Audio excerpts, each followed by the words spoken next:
ETF index mutual funds నేర్చుకుని stock మార్కెట్లో రాణించాలనుకుంటున్నారా? వెంటనే ఈ నెంబర్కి కాల్ చేయండి. నమస్కారం. సుమన్ టీవీ ప్రేక్షకులందరికీ కార్తీక మాస శుభాకాంక్షలు. ప్రతి సంవత్సరం లాగానే ఈ సంవత్సరం కూడా కార్తీక పురాణం వినబోతున్నాం. కార్తీక సమో మాస అంటారు. కార్తీక మాసానికి సమానమైన మాసము ఇంకొకటి లేదు. అయితే మనం భగవద్గీతలో వింటుంటాం. మనం మాసాన మార్గశీర్షోహం అని చెప్పాడు కృష్ణుడు. భగవంతుడే తాను స్వయంగా మార్గశీర్ష మాసాన్ని అని చెప్పినప్పటికీ కూడా మార్గశీర్షానికి ముందున్నటువంటి కార్తీక మాసాన్ని మించిన మాసం ఇంకొకటి లేదని శాస్త్రోక్తి, ఆర్యోక్తి, పురాణోక్తి కూడా. మామూలుగా మనకి ప్రతి పండుగ ఓ పండుగ ఒకరోజు ఉంటుంది, ఓ పండుగ హాఫ్ డే చేసుకునే పండుగలు కూడా కొన్ని ఉన్నాయి, పొద్దునుంచి మధ్యాహ్నం దాకా. ఒకరోజు పండుగలు, 3 రోజుల పండుగలు, 10 రోజుల పండుగ కూడా చేసుకున్నాం మనం. అయితే ప్రతిరోజు పండుగగా ఉండేటువంటి ఈ కార్తీక మాసము అత్యంత విశేషమైనది, అత్యంత ఫలప్రదమైన మాసం. ప్రత్యేకంగా ఈ రోజు అని లేదు, ఏ రోజు కుదిరినా సరే కార్తీకంలో చెప్పబడిన ఏ ఒక క్రియనైనా సరే, స్నానము, జపము, తపము, దానము, దీపారాధనము, దేవాలయ సందర్శనము, ఏది చేసినా సరే విశేషమైన ఫలితాన్ని ఇస్తుంది, తిథులతోటి సంబంధం లేకుండా. అయితే ఈ నెలంతా కూడా కార్తీకానికి ప్రత్యేకంగా చెప్పబడింది కార్తీక స్నానాలు. దీనికి ముందున్న మాసంలో మనం ఆశ్వేజ మాసంలో అమ్మవారి కోసం కూడా విశేషమైన అర్చనలు చేసాం. ప్రత్యేకించి ఆశ్వేజ కార్తీక మాసాలు శరదృతువులోవి. శరదృతువు తాలూకు మలిభాగంలో మనకి కార్తీకం వస్తుంది. ఈ శరదృతువు బలిసేసరికి, అంటే ఒక 10 నెల రోజులు గడిచి 2వ నెలలో ప్రవేశించేసరికల్లా సూర్యుడి వెచ్చదనం తగ్గిపోవటం మొదలుపెడుతుంది. పగళ్ళు చిన్నవి, రాత్రులు పెద్దవి అవుతాయి. సూర్యాగమనం ఆలస్యం అవుతుంది, సూర్యాస్తమయం తొందరగా అయిపోతుంది. ఇక్కడి నుంచే గమనించండి, చలి పెరుగుతుంది, ఎండవేళలు తగ్గిపోతే గ్రీష్మ తాపం కూడా తక్కువగా ఉంటుంది. శరదృతువులో వెన్నెల ప్రత్యేకమైనది, చంద్రుడు ఎక్కువ చల్లగా ఉంటాడు, శీతాకాలపు గాలి కూడా కలుపుకొని, కానీ సూర్యుడు తగ్గిపోతాడు. ఈ సూర్యుడు తక్కువగా ఉండే కాలంలో జీవుల కంటే మనలాంటి మానవులకి శరీరానికి వెచ్చదనం తగ్గిపోతుంది. ఎప్పుడైతే ఈ లోపల ఉండవలసినటువంటి దానికి సరిపడా వేడి లేకపోయేసరికల్లా రకరకాల అనారోగ్యాలు చుట్టుముట్టేస్తాయి. ఆ వేడిని పెంచుకోవటం కోసం ఈ కాలంలో ప్రత్యేకంగా శాస్త్రవచనంగా స్నానం చేయమని చెప్పారు. అయితే ఈ స్నానం ఎప్పుడు చేయాలి? తెల్లవారుజామున సూర్యోదయానికి ముందు, అది కూడా వాపీకూప తటాకాదుల యందు స్నానము విశేషంగా చెప్పబడింది. అంటే నూతులు, బావులు, తర్వాత చెరువులు, ఎక్కడైనా జలధారలు ప్రవహిస్తున్నటువంటివి జీవనదులలోనూ స్నానం చేస్తే కనుక విశేషమైన ఫలితం లభిస్తుంది అని. దీనికి ముందు ఒక్కరోజునే ముందు జరిగినటువంటి దీపావళి పండగకి ఒక ప్రత్యేకమైన వాక్యం చెప్తారు. తైలే లక్ష్మి జలే గంగా అని. తైలంలో లక్ష్మి, జలంలో గంగా ఉంటాయి అని. అందుకని బాగా దీపాలు వెలిగించుకుంటాం. ఇక్కడి నుంచి ఈ రోజు నుంచి అది పూర్తిగా నిలబడి ఉంటుందన్నమాట. మొత్తం ప్రపంచమంతా వ్యాపించి ఉండేటువంటి జలాలలో గంగా నది ప్రవహిస్తుందట. తీలతోటి చేయబడినటువంటి తైలంలో లక్ష్మీదేవి ఉంటుంది. వీటితో పాటుగా నీటి యందు అగ్ని ఉంటుందని ప్రత్యేకంగా చెప్తారు. అగ్ని ఆరాధన మనం ఎలాగూ చేస్తాం, దీపాలు వెలిగించి. ఈ ముగ్గురిని ఆరాధించేటువంటి ఈ మాసం చాలా విశేషంగా చెప్తారు. ఒక మంచి ప్రత్యేకమైన వాక్యాలు చెప్పబడతాయండి. శివుడు కళ్యాణకారకుడు, మృత్యుభయ నివారణ చేసేవాడు, నిరాడంబరుడు, అసుతోషుడు, అభయంకరుడు. ఆయన అనుగ్రహించే మాసం ఇది. అలాగే తన పాలనాదక్షిణతోటి జీవులని రక్షించేవాడు, వ్యాపనశీలుడు, జగన్నియామకుడు అయినటువంటి మహావిష్ణువు ఈ మాసంలో దామోదరుడుగా పిలువబడతాడు. మనం శివుడి కోసమే రకరకాల రుద్రాభిషేకాలు చేస్తాం. ఏకాదశి రుద్రం చేస్తాం, ఏకరుద్రం చేస్తాం. శివాభిషేకం విశేషంగా చేయబడుతుంది. శివాలయాలన్ని చోట్ల అర్చనలు చేయబడతాయి.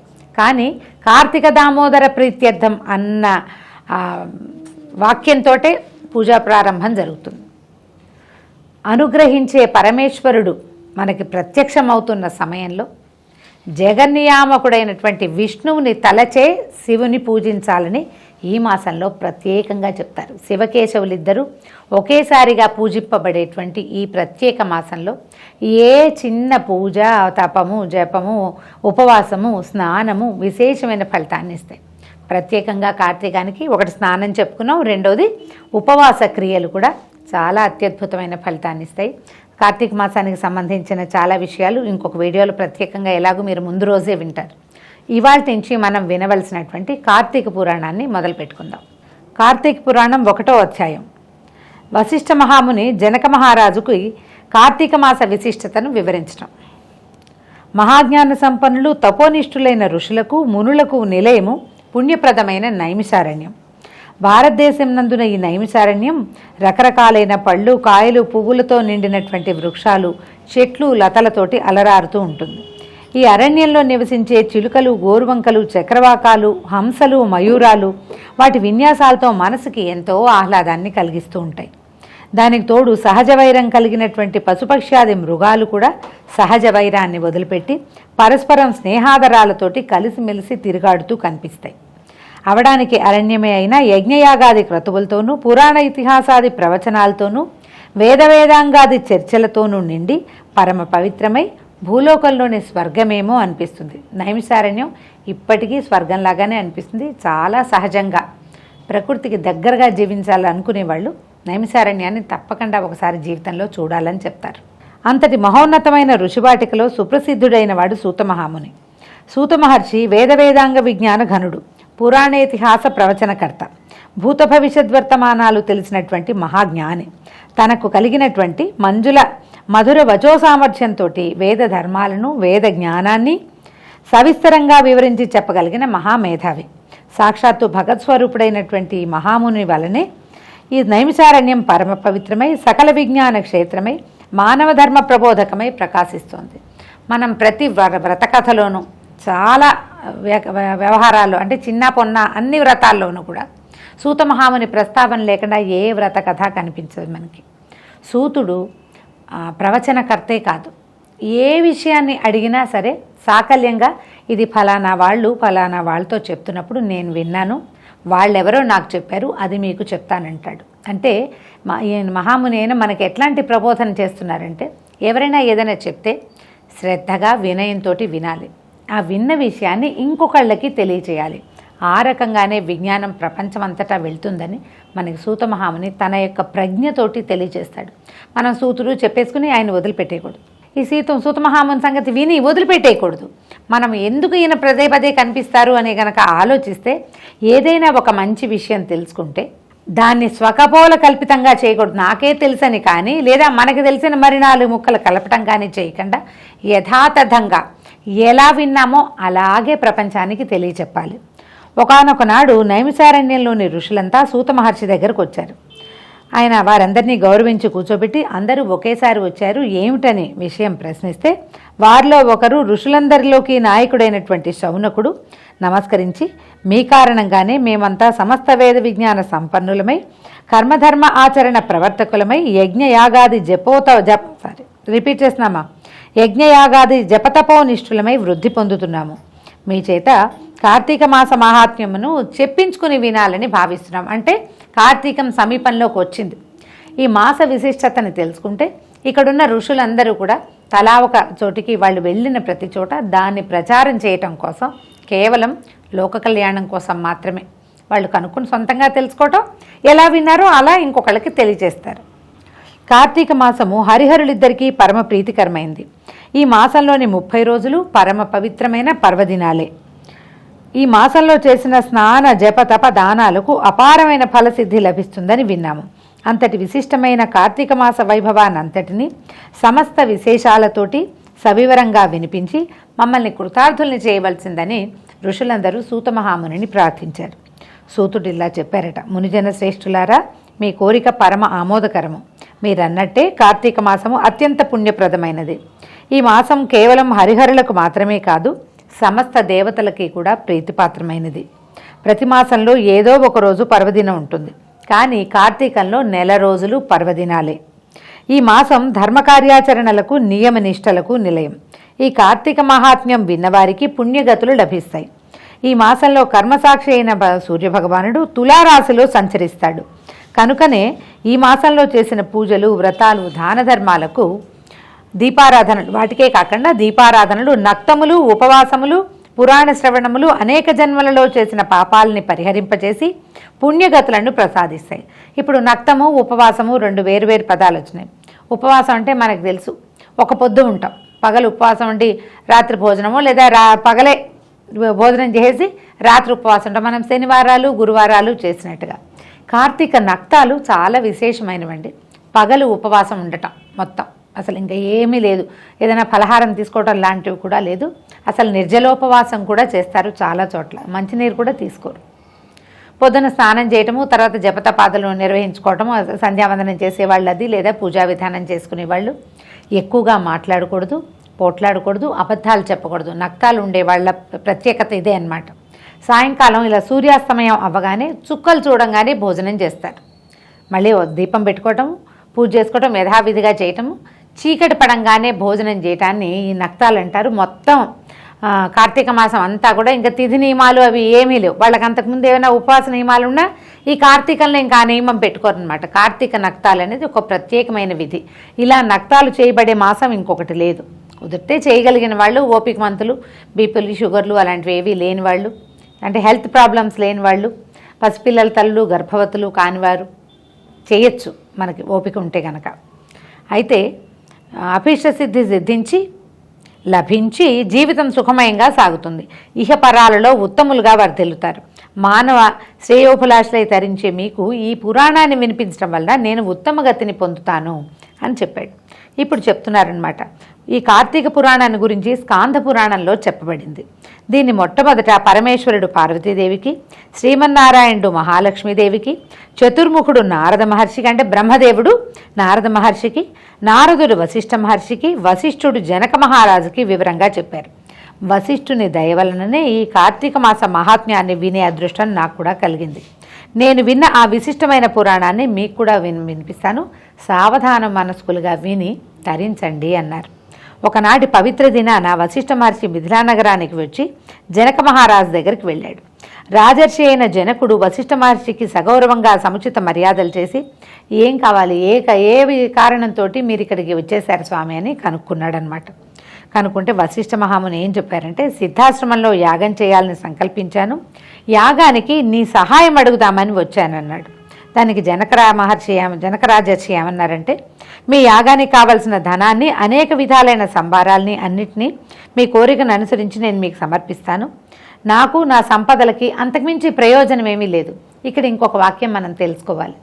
పూర్వకాలంలో కృతయుగ, త్రేతాయుగ, ద్వాపర యుగాల్లోనూ ఋషులు మునులు ఇలాగ ఏదైనా యజ్ఞయాగాదులు తలపెట్టినప్పుడు ఏ ప్రాంతంలో ఇవి చేస్తున్నారో ఆ ప్రాంతపు రాజు దగ్గరికి వెళ్ళి ఈ విషయం తెలియజేసేవారు. యజ్ఞయాగాదులకు కావలసినటువంటి అన్ని రకాల సంభారాలు, మనుషుల్ని కూడా రాజే సప్లై చేసేవాడు. రాజుల విధి ఇలా యజ్ఞయాగాదులు తమ రాజ్యంలో జరపబడితే దానివల్ల తమ రాజ్యం సుభిక్షంగా ఉంటుందని, దాని యొక్క ఫలితం చేసిన వాళ్ళకి ఎంత లభిస్తుందో ఆ ప్రాంతానికి అంతే లభిస్తుంది. కాబట్టి అది పూర్తిగా రాజుల బాధ్యతగానే ఉండేది. ఇది ఇంకొక 2-3 పురాణాల్లో, కథల్లో మనకి కనపడుతుంది రాజు సహాయం చేశాడు అని. జనక రాజర్షి సవినయంగా ఒప్పుకున్నాడు. ఒప్పుకుని ఇలా ఏమడిగారంటే, నాకు చాలా కాలం నుంచి ధర్మార్థ కామమోక్ష ప్రదాయకమైన సర్వపాపహరమైన కార్తీక మాస మహాత్మ్యాన్ని వినాలని కోరిక కనుక నా యందు అనుగ్రహం ఉంచి కార్తీక పురాణాన్ని వినిపించి నన్ను కృతార్థుణ్ణి చేయమని ప్రార్థించాడట. విశ్వశ్రేయస్సును కోరుకునే వాళ్ళకి, భక్తి కలిగిన వారికి ఈ విధమైన కోరికలు కలగటం సహజమే. కార్తీక మాసం 30 రోజులు పుణ్యప్రదమైనవి. ఈ మాసంలో చేసే జపదప స్నాన దానాదులకి, వ్రతాలకు అనంతమైన ఫలితం కలుగుతుంది అని, ఈ మాసంలో ఆచరించవలసిన విధి విధానాల గురించి, ఈ మాస మాహాత్మ్యాన్ని గురించి స్కాంద పద్మ పురాణాలు 2 కూడా వివరించి విశేషంగా చెప్పాయి. ఈ కార్తీక మాసంలో సూర్యోదయ కాలానికి ముందుగా చేసే స్నానము పరమ పుణ్యప్రదం. ఈ మాసంలో గంగానది సమస్త నదీ జలాలలోనూ, కాలువలు, చెరువులు మొదలైనటువంటి సహజ జలాశయాలన్నిట్లలోనూ అంతర్లీనంగా ప్రవహిస్తూ ఉంటుంది. స్నానంతో పవిత్రులైన పుణ్యప్రదమైన శరీరంతో చేసేటువంటి దాన ధర్మాలు అనంతమైన ఫలితాన్ని ఇస్తాయి. ఈ మాసంలో చేసే పితృకార్యాలు, పితృకర్మలు 7 తరాల వరకు పుణ్యగతులను కలిగిస్తాయి. ఈ కార్తీక స్నాన వ్రతాదుల్ని ఆచరించడానికి స్త్రీలు, పురుషులు, బాలురు, యువకులు, వార్ధక్యంలో ఉండటము అలాంటి తేడాలు ఏవీ ఉండవు. ఏ వయసు వారైనా, ఏ జాతి వారైనా స్నాన దాన జపతపాదులను చేసి తరించే ప్రయత్నం చేయొచ్చు. జనకర మహారాజా చెప్తున్నారన్నమాట ఇట్లా వివరంగా. ఈ కార్తీక మాసానికి అధిపతి దామోదరుడు కనుక దామోదరుని పూజ, కేదారేశ్వర వ్రతములను ఈ మాసంలో ఆచరించడం వల్ల శివకేశవులు ఇద్దరి అనుగ్రహము లభిస్తుంది. సూర్యోదయానికి పూర్వమే చేసే స్నానము ముక్తిప్రదమైనది. మనం కార్తీకంలో చేయవలసిన దాన ధర్మాలు, సంధ్యావందనాది నిత్యకర్మలు, తర్పణాలు, దీపారాధనలు, దీపదానాలు, వనభోజనలు, సమారాధనలు, సోమవార వ్రతాలు, కార్తీక పౌర్ణమి నోములు ఇవన్నీ కేవలం పుణ్యాన్ని ప్రసాదించడానికి మాత్రమే కాక శరీరానికి తేజస్సును, శక్తిని, మేధస్సును, మనసుకి శాంతిని, స్థిరత్వాన్ని, స్థిమితాన్ని, సంపదలని కూడా కలిగిస్తాయి. భుక్తిముక్తుల్ని ప్రసాదించేటువంటి ఏకైక మాసం కార్తీక మాసమే. ఈ కార్తీకంలో ఏకభుక్తం, ఇంతకుముందు మనం చెప్పుకున్నది, ఉదయం భోజనం చేసి ఉండటం, పగలు మధ్యాహ్నం లంచ్ చేసేసి ఉండటం అన్నమాట. తర్వాత నక్తం, ఉదయం అంతా ఉపవాసం ఉండి సాయంత్రం నక్షత్ర దర్శనం అయిన తర్వాత భోజనం చేయటం. సోమవారాలు, పౌర్ణమి, ఏకాదశులు మొదలైన రోజుల్లో చేసేటువంటి ఉపవాసాలు మోక్షప్రదాలు. పూర్తిగా ఉపవాసం చేస్తూ సంధ్యా సమయంలో తీర్థప్రసాదాలు స్వీకరించడం, ఆ ఉపవాసం చేయటం అనేవి పుణ్యముక్తి ప్రదాలు. అంటే కేవలము భగవంతుడికి నివేదన చేసిన పదార్థాన్ని మాత్రమే, నైవేద్యం ఏదైతే పెట్టామో అది ప్రసాదాన్ని మాత్రమే స్వీకరించడం. నివేదన చేయని ఏ పదార్థాన్ని ఎవరింట్లోనూ తీసుకోకపోవటం కూడా ఒక ఉపవాస లక్షణం. అది కూడా చేయొచ్చు అనమాట. వారంతటి వారుగా ఇతరులు పెట్టిన దానినే భుజిత, అంటే మా సొంతంగా వంట చేసుకోకుండా ఎవరైనా పెట్టింది మాత్రమే భుజిస్తూ ఉండటం కూడా ఒక రకమైన ఉపవాసం. తర్వాత నిత్యము జపము, తపము, పురాణ పఠనము లేదా పురాణ శ్రవణము, దీపారాధన చేయటము, క్షేత్ర సందర్శనము మొదలైన వాటన్నిటినీ కూడా భక్తి శ్రద్ధలతో చేయటం ఆయురారోగ్యదాయకమే కాక మోక్షకారకం కూడా. ఈ దీక్షతో కార్తీక సోమవార వ్రతం చేసిన ఫలితం లభిస్తుంది. అంటే ఈ ఉపవాసాలు ఇన్ని విధాలుగా చెప్తున్నారు. పగలు భోజనం చేసి రాత్రి ఉపవాసం ఉండొచ్చు, పగలల్లా ఉపవాసం ఉండి చుక్కలు చూశాక భోజనం చేయొచ్చు. మనం వంట చేసుకోకుండా ఎవరైనా పెట్టింది రోజు భిక్షా స్వీకారం ఇది కూడా చేయొచ్చు. లేదా కేవలం స్వామికి, భగవంతుడికి ఏది నివేదన చేస్తామో దాన్ని మాత్రమే చేయొచ్చు. అలా కాకుండా ప్రతిరోజు యాత్ర, ఏదో ఒక దేవాలయ దర్శనానికి వెళ్తూ దాన్ని కూడా ఉపవాసంగానే భావిస్తారు. అంటే ఆహార నియమం ఉండటమే కాదు ఉపవాసం అంటే, భగవంతుని సమీపంలో ఉండటం, తీర్థక్షేత్రాలని దర్శించడం కూడా ఒక ఉపవాస నియమం కిందకే వస్తుంది. ఈ రకంగా ఏది కుదిరితే అది, ఎవరికి ఏ అవకాశం ఉంటే ఆ అవకాశం ప్రకారం అత్యంత పుణ్యాన్ని కలగజేసేటువంటి సంవత్సరానికి ఒక్కసారి వచ్చే ఈ నెల రోజుల్లో ఏదో ఒక రోజు, అన్ని రోజులు చేయగలిగితే మహత్తరంగా ఉంటుంది. ఒక్కరోజు లేదా కేవలము కొన్ని పర్వదినాలు, 4 సోమవారాలు, 2 ఏకాదశులు, తర్వాత పౌర్ణమి, మధ్యలో నాగుల చవితి, ఇలాంటి భగిని హస్త భోజనం, ఇలాంటివి పర్వదినాలు కూడా వస్తాయి కదా. ఈ దినాలలో అయినా కూడా కనీసం మనం పొద్దున్నే తెల్లవారుజామునే స్నానం చేయటము, దీపారాధన చేసుకోవటము, దేవాలయంలో దీపం వెలిగించటము, ఇవి కాకుండా దేవాలయంలో వెలిగించేటువంటి ఆకాశ దీప దర్శనం చేయటము, జ్వాలాతోరణం వెలిగిస్తారు, జ్వాలాతోరణ దర్శనం చేయటం, ఏదో ఒక పుణ్యకార్యాన్ని కనుక చేయగలిగితే, ఇంకా దీపం పెట్టుకోవడం, దీపదానం చేయటము, పళ్ళు కూరలు దానం చేయటము, ఆహారాన్ని దానం చేయటము, ఎవరికైనా భోజనాన్ని పెట్టించటము, అట్లాంటిది ఏది చేసినా కూడా అద్భుతమైన ఫలితాన్ని ఇస్తుంది. చాలా మనసుకి సంతోషంగా కూడా ఉంటుంది. స్నానము విశేషమైన నియమం, అది చేయగలిగితే అదృష్టం. అనారోగ్యంతో ఉన్నవాళ్ళు, పెద్దవాళ్ళు, గర్భవతులు, చంటి పిల్లల తల్లులు, ఒక స్నానం చేయగానే వెంటనే జలుబు చేసే లక్షణం ఉన్నవాళ్ళు, వీరు చేయలేకపోతారు కదా. కేవలం పర్వదినాల్లో అయినా కూడా ఈ విధిని పాటించి ఈ అత్యంత పుణ్యఫలప్రదం అయినటువంటి కార్తీక మాసాన్ని మనం మన యొక్క గ్రహ బాధల నుంచి తప్పించుకోవటానికి కానీ, పూర్వజన్మకృతమైనటువంటి రకరకాల కర్మానుభవాల నుంచి తప్పించుకోవటానికి కానీ ఈ మాసాన్ని మనకి అనుగుణంగా ఉపయోగించుకోవాలి భగవత్ సేవతోటి. దీంతో మొదటి రోజు పారాయణ ముగిసింది. మళ్ళీ రేపు ఉదయమే కలుసుకుందాం. నమస్కారం.